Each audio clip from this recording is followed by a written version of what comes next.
नमस्कार, मैं संकेत आउटे। एक्चुअली मार्केट में सब लोग डरे हुए हैं, मार्केट में बहुत ज़्यादा फॉल आ सकता है वगैरह वगैरह सारी चीज़ें चल रही थी। बट एक चीज़ याद रखना, इसका इम्पैक्ट क्या हो रहा है, कैसे हो रहा है, कहाँ पे हो रहा है, इसके बारे में भी हम बातें करेंगे। बट फिलहाल जो केस चल रहे हैं उसके ऊपर मैं थोड़े से बातें करना चाहता हूँ। अगर आपने देखा ना तो हिंडनबर्ग ने बहुत सारे एलिगेशंस लगा दिए। एक तो सेबी के ऊपर, मतलब सेबी के टॉप ऑफिशियल्स के ऊपर, या आप बोल सकते हो सीधा माधवी पुरी जी के ऊपर, और उसके बाद में अदानी के ऊपर। मेजर सेबी पे कॉन्सेंट्रेटेड वो लोग थे। बट अभी अगर आप देखो तो उन्होंने उसके ऊपर जवाब भी दे दिया है। माधवी पुरी जी का कहना है कि ये जो भी एलिगेशंस है कंप्लीटली बेसलेस है। हमारा इनकम बहुत अच्छा खासा है because we are top officials. उनका जो पास्ट एक्सपीरियंस है, बहुत बड़ी बड़ी फर्म में उन्होंने काम किया है, बड़े बड़े इंस्टीट्यूशन से वो पास आउट है, इसीलिए उनका इनकम हो या एक्सपीरियंस हो या टोटल अर्निंग हो, अच्छा खासा है। इसीलिए ये सारे एलिगेशंस बेसलेस है। जहां पे बोला जा रहा था कि उनके अदानी ग्रुप में इन्वेस्टमेंट्स थी 1.5% के आसपास उनके टोटल वेल्थ का उन्होंने इन्वेस्टमेंट किया था, उसका एक्सप्लेनेशन उन्होंने दे दिया है। कौन से 10 एलिगेशंस थे उसके ऊपर मैंने डिटेल वीडियो बनाया।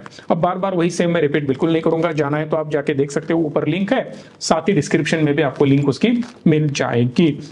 जो भी 1-1.5% उन्होंने पैसा लगाया था, वो पैसा किसने लगाया? उनके जो आहूजा नाम के एक फ्रेंड थे, उन्होंने इन्वेस्ट किया था।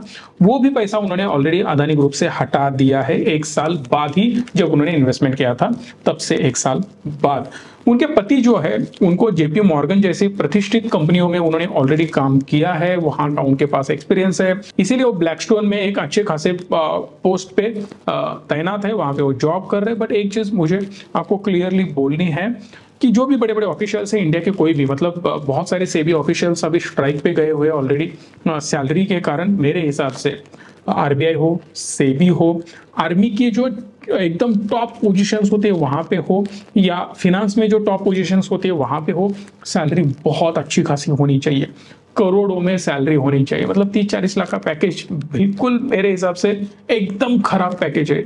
रीजन बिहाइंड दैट, उनके पास हजारों करोड़ के टेंडर्स आते हैं, हजारों करोड़ के काम होते हैं, लाखों करोड़ वो लोग मैनेज करते हैं।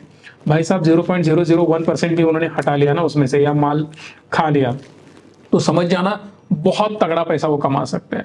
बट ऐसे लोगों को एक अच्छी खासी सैलरी गवर्नमेंट ने देनी चाहिए, ये मेरा मानना है। और उनको क्लियरली बोलना चाहिए कि आप इसके अलावा और कोई भी काम नहीं कर सकते। किसी भी कंपनी में डायरेक्टर हो या कोई एक्सटर्नल सर्विसेज हो, आप प्रोवाइड नहीं कर सकते।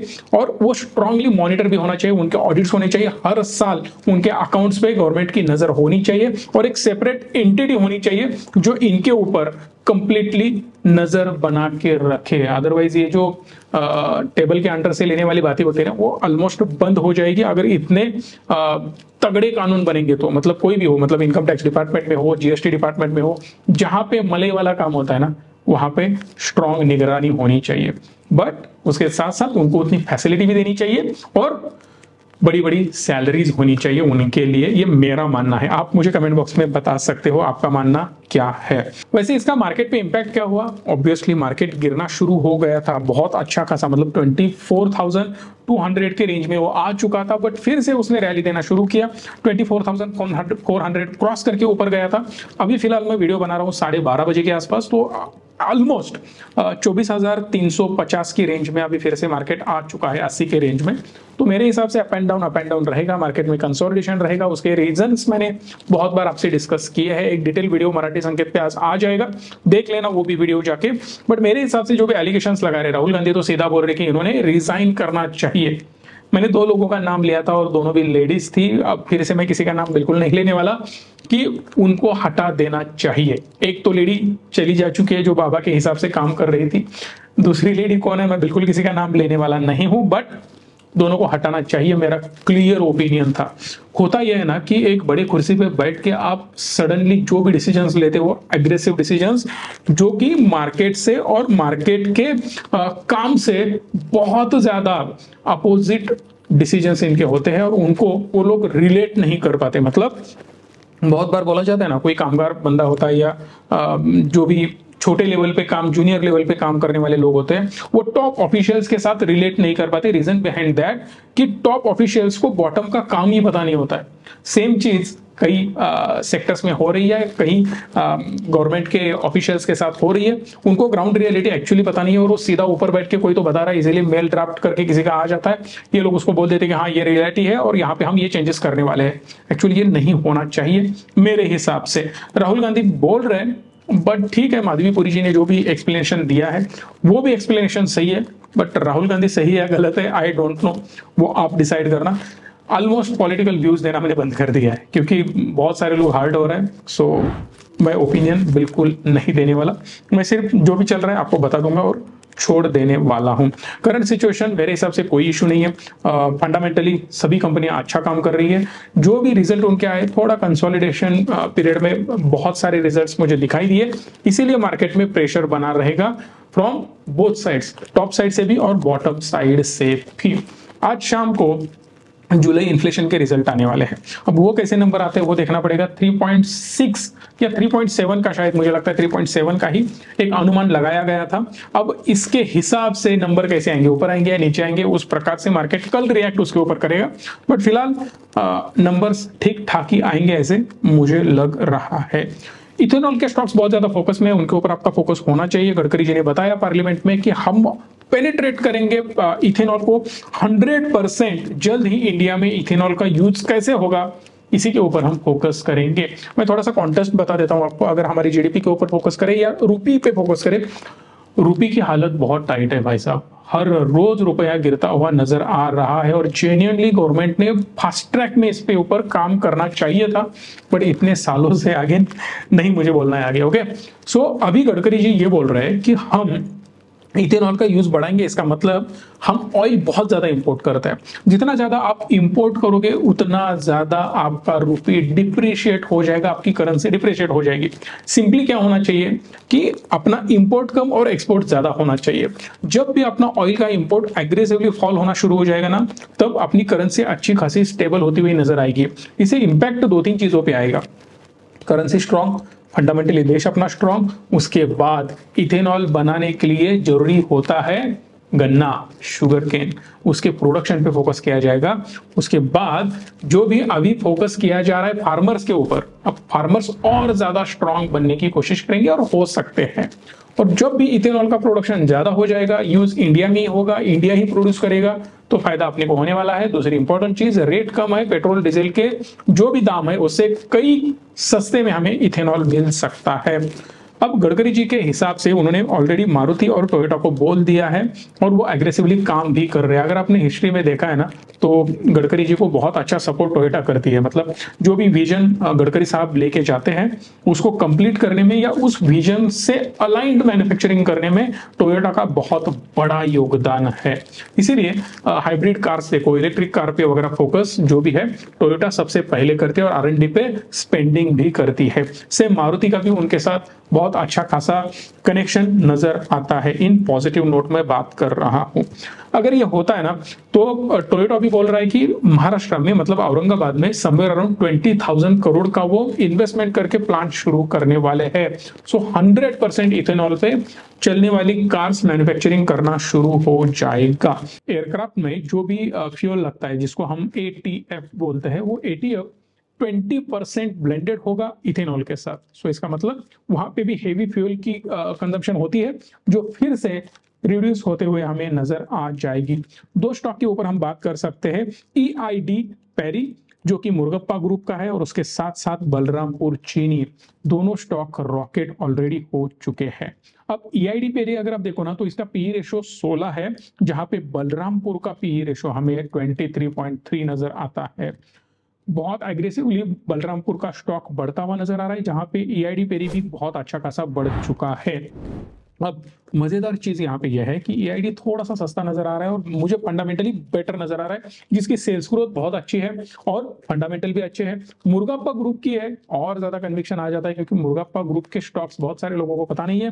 अंडर रेटेड ग्रुप आप उसको बोल सकते हो, या अंडर थोड़ा सा पब्लिसिटी का ग्रुप आप उसको बोल सकते हो, बहुत ज्यादा लाइमलाइट में नहीं रहता है। उनके कौन कौन से स्टॉक है एक बार मुझे कमेंट बॉक्स में बताना, कितने लोगों को पता है वो भी मुझे देखना है।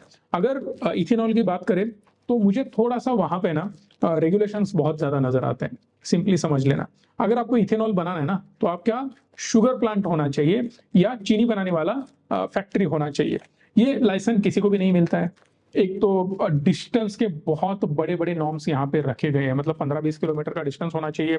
उसके अलावा बीच में आप कोई भी शुगर केन फैक्ट्री नहीं लगा सकते। जहां पे शुगर केन प्रोड्यूस होता है वहां आसपास ही फैक्ट्रीज होनी जरूरी है। अगर आप 100, 200, 500 किलोमीटर दूर जाके आप बोलोगे कि हाँ मैं प्लांट लगा लेता हूँ, पर जो ट्रांसपोर्टेशन है मर जाओगे।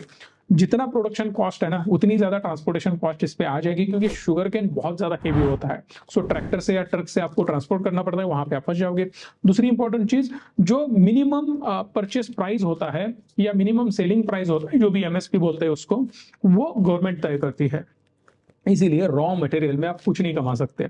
मतलब अगर मैंने भी शुगर केन का प्लांट शुरू किया, आपने भी शुगर केन का प्लांट शुरू किया, और एग्जिस्टिंग मुर्गप्पा ग्रुप का भी एक बहुत बड़ा शुगर केन का प्लांट है, तो अपना तीनों का भी ना ऑलमोस्ट प्रॉफिट सेम हो सकता है और ऑलमोस्ट आपकी कमाई सेम हो सकती है। ऑलमोस्ट मैं बात कर रहा हूं, थोड़ा इधर उधर कैपेक्स में हो सकता है या रनिंग कॉस्ट में हो सकता है, बट रॉ मटेरियल मुझे जिस रेट से मिलने वाला है उसी रेट से आपको मिलेगा और मुर्गप्पा ग्रुप को भी मिलेगा।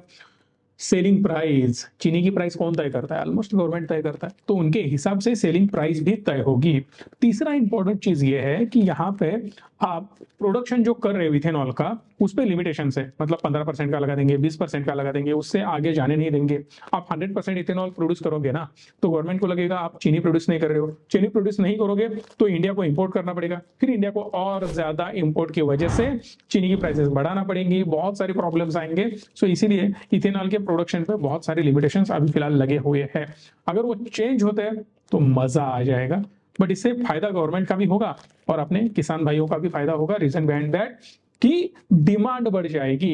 इथेनॉल एक सेपरेट डिपार्टमेंट बनाना चाहिए, सेपरेट कंपनियां बनानी चाहिए जो सिर्फ 100% इथेनॉल प्रोड्यूस करेगी। इसका जो ऑथोराइजेशन है अभी फिलहाल शुगर फैक्ट्रीज के पास, वो निकाल देना चाहिए। वो मेरा हिसाब से, वो मैं अपनी बात कर रहा हूं। उससे होगा ये ना कि ये जो इथेनॉल बनाने वाले लोग हैं मन चाहा भाव देंगे किसान को और कंसिस्टेंटली उसके रेट बढ़ते चले जाएंगे शुगर केन के, तो किसान को भी फायदा होगा, कंपनी को भी फायदा हो सकता है। दोनों स्टॉक आप एक बार गो थ्रू कर सकते हो। अगेन मैं क्लियरली बोल देता हूँ, ये रिकमेंडेशन नहीं है बाई सेलिंग का, सिर्फ एजुकेशन पर्पज के लिए मैं बहुत सारे stock back to back cover करता रहता हूँ। ओला इलेक्ट्रिक की बात करते हैं, जो बहुत अच्छा खासा बढ़ चुका है, somewhere around 14% gain, 76 highest cap था बाइंग का। आईपीओ की मैं बात कर रहा हूँ, कल ही वो लॉन्च हो चुका है, मतलब फ्राइडे को। वहां से सीधा 2 दिन में 40% का गेन यहाँ पे नजर आ रहा है। अगर उस स्टॉक की बात करें ना, तो आपको पता चल जाएगा कि डेट रिडक्शन पे वो काम कर रहे हैं, एक्सपेंशन पे काम कर रहे हैं, मल्टीपल नई नई चीजें इंप्लीमेंट करने का काम कर रहे थे। 4 व्हीलर में घुसने की कोशिश की, फिर उन्होंने वो ड्रॉप कर दिया है। अभी फिलहाल इसी को वो स्केल करेंगे, 110 के आसपास स्टॉक जा चुका है। बहुत तगड़े लेवल पे इसकी ग्रोथ हो चुकी है। माझगांव डॉक और ओएनजीसी से, मतलब आप बोल सकते हो कि माझगांव डॉक को ओएनजीसी से 4700 करोड़ की ऑर्डर मिल चुकी है for association in pipeline project. अब ये पाइपलाइन में भी घुस रहे हैं। स्टॉक फिलहाल अपने हाई से 15% डाउन नजर आ रहा है, बट मेरे हिसाब से ना आने वाला जून क्वार्टर है वो थोड़ा सा स्ट्रगल वाला हो सकता है as compare to previous quarter. मतलब आप बोल सकते हो कि अभी जो क्वार्टर 1 गया है वो बहुत ही खराब गया है, उससे थोड़ा बेटर होगा बट स्ट्रगलिंग वाला ही हो सकता है, ऐसे एनालिस्ट का मानना है और मेरा भी सेम मानना है। भारत डायनामिक्स 9% गिर चुका है बिकॉज ऑफ वीक रिजल्ट खराब ही आएंगे, इसके ऊपर ऑलरेडी बहुत भारी डिस्कशन हो चुका है। और आने वाला भी रिजल्ट आगे वाला वो भी ठीक ठाक हो सकता है, क्योंकि जब तक प्रोजेक्ट कंप्लीट नहीं होंगे बड़ी अमाउंट इनके पास आती नहीं है, वो इम्पैक्ट थोड़ा हमें इस पे नजर आता है। अगर आप देखो, मतलब बहुत सारे कमेंट आ रहे थे कि डिफेंस इंडस्ट्री बहुत ज्यादा वीक है, अब उसका क्या करना है सर बताओ, हमें लगता है कि कुछ ग्रोथ नहीं होगी, अब बड़े बड़े लोग बाहर निकल चुके हैं। सिंपली देखो, गवर्नमेंट का बहुत तगड़ा फोकस था डिफेंस के ऊपर और उसको उतने बड़े स्केल पे प्रोजेक्ट किया जा रहा था। अभी फिलहाल फार्मर्स वोट इधर उधर बहुत ज्यादा ध्यान जा चुका है, इसीलिए हमें उतनी तगड़ी न्यूज गवर्नमेंट की तरफ से इस सेक्टर में नहीं नजर आ रही है, क्योंकि कैपेक्स का प्रॉब्लम होगा। गवर्नमेंट स्पेंडिंग बहुत ज्यादा हो रहा था, अभी थोड़ा गवर्नमेंट पीछे खींचने की कोशिश करेंगे। रीजन बिहाइंड दैट कि अभी तिजोरी पे बहुत ज्यादा प्रेशर ऑलरेडी आ चुका है, इसीलिए थोड़ा माइनर प्रेशर दिखेगा। रेलवे पे थोड़ा प्रेशर होगा, डिफेंस पे होगा, तो वो होगा, बट स्पेंडिंग तो 100% करना पड़ेगा। थोड़ा छोटा पीरियड ये है जो स्ट्रगलिंग वाला पीरियड है। मे बी रियल इस्टेट पे भी थोड़ा कंसोलिडेशन वाला फेज अभी कुछ महीनों के लिए नजर आएगा, क्योंकि ओवरऑल मार्केट भी प्रेशर में है, निफ्टी 50 भी प्रेशर में है, जो थोड़े टाइम में रिलीज होता हुआ नजर आ सकता है। उसके पीछे के रीजन मैंने डिटेल वीडियो में बताए हैं, मराठी संकेत चैनल पे जाना वो देख लेना क्या रीजन है, 2-3 महीना क्यों प्रेशर में रहेगा। उसके बाद जो भी सेक्टर अच्छा करेगा वो रॉकेट बनता हुआ नजर आ सकता है। अभी थोड़ा हल्का प्रेशर है, रिलीज हो जाएगा। एनसीएलटी ने सीसीडी के खिलाफ इंसॉल्वेंसी प्रोसेस शुरू करने की ऑर्डर दे दी है।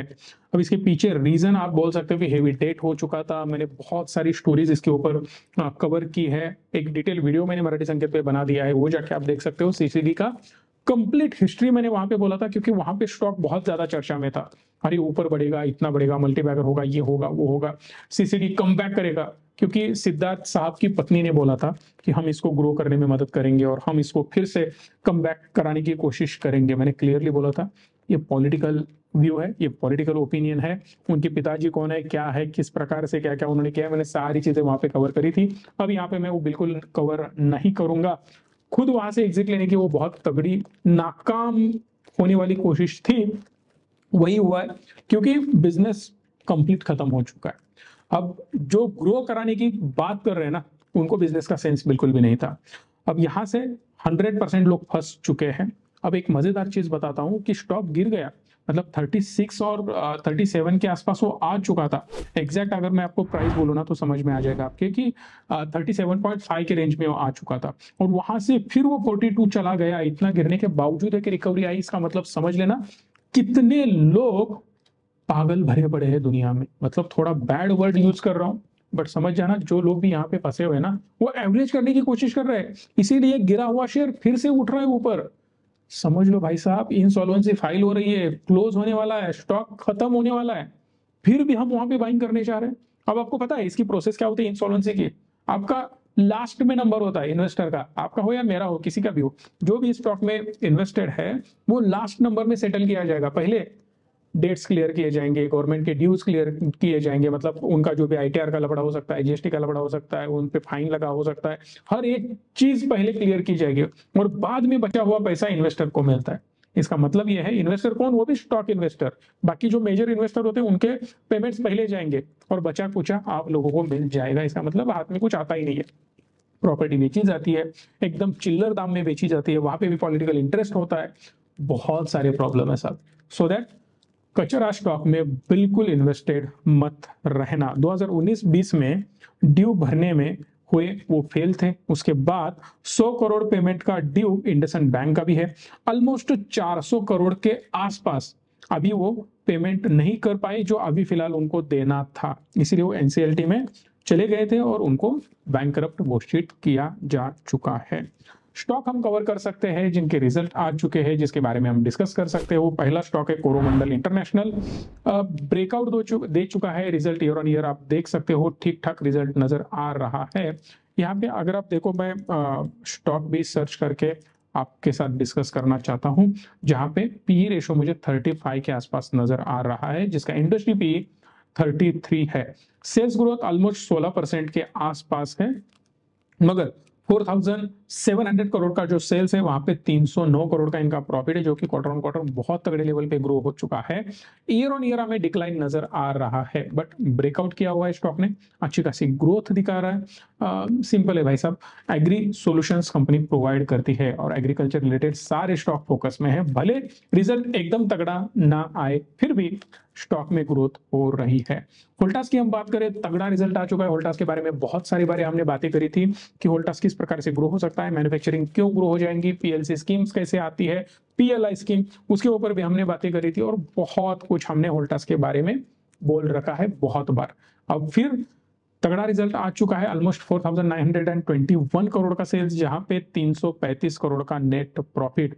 आप बोल सकते हो ऑल टाइम हाई के ऊपर उनके नेट सेल्स भी है और नेट प्रॉफिट भी है, इसीलिए स्टॉक भी ऑल टाइम हाई पे ट्रेड कर रहा है, ब्रेकआउट दे चुका है। सेल्स बढ़ने के पीछे सिंपल रीजन है जो हमने बहुत बार डिस्कस किया है, क्योंकि ला लीना इफेक्ट वगैरह उसके बारे में हमने बात की थी।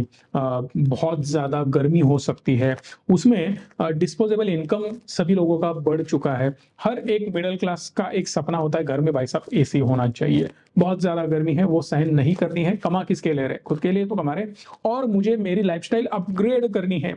ये थॉट प्रोसेस से बढ़ेगा सेल्स, और उसी कारण इनका सेल्स ऑलरेडी बढ़ चुका है। मुझे नहीं लगता कि आज भी, अगर आप देखो ना, बारिश का मौसम है, फिर भी शाम को अगर आपके यहाँ वेंटिलेशन बहुत ज्यादा नहीं है तो गर्मी बहुत तगड़ी महसूस हो रही है, मतलब बारिश के मौसम में भी। सो दैट लोग कोशिश कर रहे हैं कि अपनी लाइफस्टाइल और थोड़ा वो इंप्रूव करें। अगर आपको इन्वेस्टमेंट करनी है, कोई भी आपको हेल्प चाहिए और अच्छे लेवल पे आपके फोलियोज आपको ऊपर लेके जाने हैं, तो हम आपके सर्विस में ऑलवेज है। एक बार इस दिए गए नंबर को कॉल कर सकते हो और हेल्प ले सकते हो। वोल्टास के साथ हम बात करते हैं अमरा राजा बैटरी की, या अमरा राजा जो स्टॉक अभी नाम चेंज कर चुके हैं, Amara Raja energy and mobility limited. 31 PE ratio, जहां पे इंडस्ट्री 34 का पीई दे रही है। अगर हम बैटरी की बात करें तो सबसे बड़ा किंग बैटरी में कौन है, आप कमेंट बॉक्स में बताना। उसकी ग्रोथ बहुत तगड़ी हो रही है, बट अमरा राजा की उतनी ग्रोथ नहीं नजर आ रही थी। आप बोल सकते हो कि वो ऊपर जा रहा था, ये नीचे गिर रहा था। इसके पीछे पॉलिटिकल बहुत सारे कारण थे, अब तो दोस्त बन चुके हैं। अब मेरे हिसाब से इनको कोई टेंशन नहीं है, जिसके बारे में हमने डिटेल एक वीडियो अमरा राजा के बारे में बता के चैनल पे दिखा दिया था। जब से इनका अलायंस हुआ है पॉलिटिकली, तभी मैंने बोला था कि इनके सारे प्रॉब्लम सॉर्ट आउट हो जाएंगे। अब ये भाई साहब रुकने का नाम बिल्कुल नहीं लेंगे। सेम हो रहा है, जिस टॉप प्लेयर की बात कर रहा हूँ, एक्साइड बैटरीज। अगर आपके दिमाग में नहीं आया होगा तो एक्साइड बैटरीज के साथ इसका कंपैरिजन करें तो ये भी बहुत तगड़ा ग्रो हो रहा है। प्रोडक्ट में भी दम है, फंडामेंटली कंपनी में दम है। 3131 करोड़ का सेल है, जहां पे 245 करोड़ का नेट प्रॉफिट है, जो कि क्वार्टर ऑन क्वार्टर बहुत तगड़ा ऊपर जा चुका है और ईयर ऑन ईयर भी बहुत अच्छा खासा बढ़ चुका है। ओवरऑल कंपनी के बारे में हम बात करें तो कोई दिक्कत मुझे नजर नहीं आ रही है। 16% की सेल्स ग्रोथ है, इसका मतलब रिकमेंडेशन मैं बिल्कुल नहीं दे रहा हूं, ये सिर्फ एजुकेशन पर्पज के लिए ही बोल रहा हूं। उसके साथ साथ अगर आज की हम बात करें, बहुत तगड़ा ब्रेकआउट स्टॉक दे रहा है और बहुत ज्यादा ऊपर बढ़ रहा है। इसका रीजन है कि पियाजो कंपनी, पियाजो मोटर्स आपको पता होगी, 3 व्हीलर्स बनाते हैं, वो टमटम रिक्शा ऑटो बनाते हैं, उसके साथ इनका टाइप हो चुका है। अब रिक्शा की अगर आप बात करो या 3 व्हीलर्स की बात करो, वहां पे बैटरीज का तूफान यूज हो रहा है। रीजन बिहाइंड दैट कि कॉस्ट सेविंग बहुत अच्छा खासा हो जाता है। और एक सिंपल चीज देखो यार, मतलब 1-2 लाख रुपए में, 3 लाख रुपए में जो रिक्शा बाय कर रहा है ना, उसका मकसद ये होता है कि मेरी दिहाड़ी निकलनी चाहिए और थोड़ा पैसा घर में बचना चाहिए। सो वो 10-20 रुपए का भी विचार करेगा बंदा जो भी परचेस कर रहा है, और वो लॉजिकल है।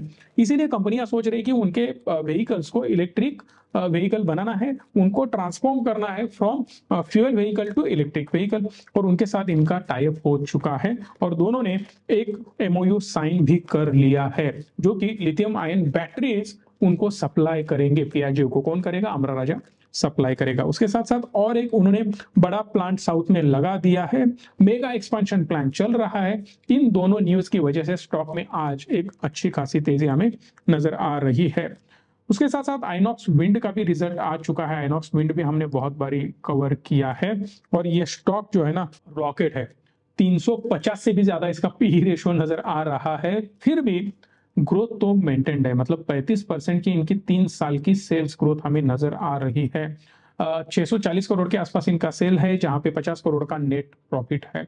बहुत तगड़ा पी रेशो इसका है, वैल्यूएशन बहुत ज्यादा दिया जा रहा है। मेरे हिसाब से इतना भी ज्यादा वैल्यूएशन किसी कंपनी का नहीं होना चाहिए। फिर भी सेल्स ग्रोथ उतनी हो रही है, इसका मतलब विजन भी बहुत बड़े बड़े हो सकते हैं कंपनी के, और उतना तगड़ा लेवल पे कंपनी को बाय करने की कोशिश लोग कर रहे हैं। बट सावधानी के साथ ऐसे स्टॉक में ट्रेड होने चाहिए। आपको इसके बारे में क्या लगता है, मुझे आप कमेंट बॉक्स में बता सकते हो। वीडियो को लाइक करके चैनल को सब्सक्राइब भी करना, क्योंकि ऐसे वीडियोस बनाने में बहुत ज्यादा मेहनत लगती है। धन्यवाद। Stay tune and stay positive.